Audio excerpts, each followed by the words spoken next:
Pour bien choisir sa plante, ce qu'il faut faire, c'est savoir la façon dont elle a été produite.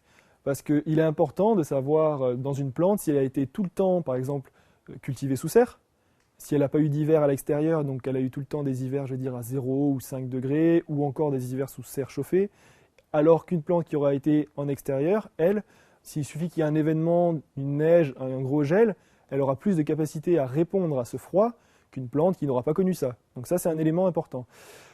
Ensuite, il faut savoir aussi si elle a été traitée ou au niveau des engrais. Alors, plus une plante est traitée, plus elle va accepter ce traitement et moins avoir envie de se défendre elle-même. C'est comme un être humain qui prend des médicaments et son système immunitaire ne s'utilise plus. Le jour où elle a plus d'engrais et plus de traitement, il suffit qu'il y ait une maladie, elle va être complètement face à la maladie, elle va rien pouvoir faire. Et il suffit qu'il y ait une carence en engrais, et ça va être la même chose, elle va souffrir de ça et elle risque de végéter, ça c'est un des risques.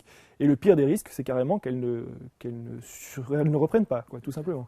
Les pépinières bio qui, elles, ne font pas de la culture intensive dans le sens où elles ne vont pas mettre de l'engrais à fond et qui ne vont pas faire de traitement à fond, parce qu'une pépinière bio c'est bien, mais si elle utilise des traitements bio tout le temps, c'est pas forcément mieux. Il faut qu'elle fasse de façon raisonnée. Mais justement, voilà, si elle le fait de cette façon raisonnée, la plante, elle, ce sera comme dans son contexte futur, donc quand elle sera plantée chez le client, et de cette façon-là, ce sera le meilleur contexte. Donc c'est de cette façon-là aussi qu'il faut choisir sa plante, savoir comment elle a été cultivée. Plus une plante elle aura forcé au niveau de l'enracinement, meilleure elle aura comme reprise, mais en même temps, si elle a trop forcé, c'est pas trop bon. Alors je vais m'expliquer pourquoi. Si tu veux, une plante qui n'est pas assez enracinée, c'est-à-dire quand tu vas tirer dessus, tu vas avoir parfois un peu de terreau sur les côtés, donc ça c'est pas assez enraciné, donc il ne faut pas la prendre. Ce qu'il faut faire, c'est qu'il faut aussi choisir une plante, quand tu tires dessus, tu as la motte qui vient, tu vas avoir la forme du pot, et là tu peux dire l'enracinement est bon. Si l'enracinement est bon, c'est parfait, tu peux acheter cette plante.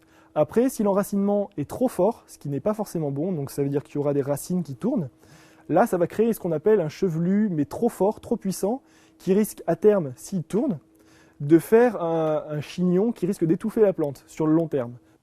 En fait, pour savoir comment une plante est fabriquée et pour savoir si elle est bien fabriquée et que vous pouvez choisir celle-ci, la simple chose à regarder, c'est déjà au niveau des ramifications. Donc là, on a une tige ici, 2, 3, 4, 5, 6. Bon, après, on ne va pas toutes les compter, mais il y a quand même de nombreuses ramifications. Donc on sait qu'elle a été taillée plusieurs fois afin de donner une plante quand même assez touffue et assez large, qui pourra bien reprendre.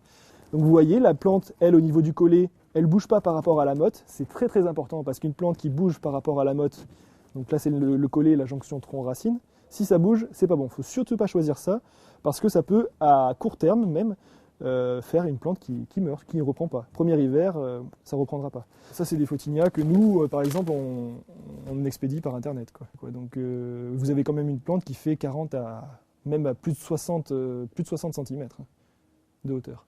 Donc c'est déjà un bon début de haie.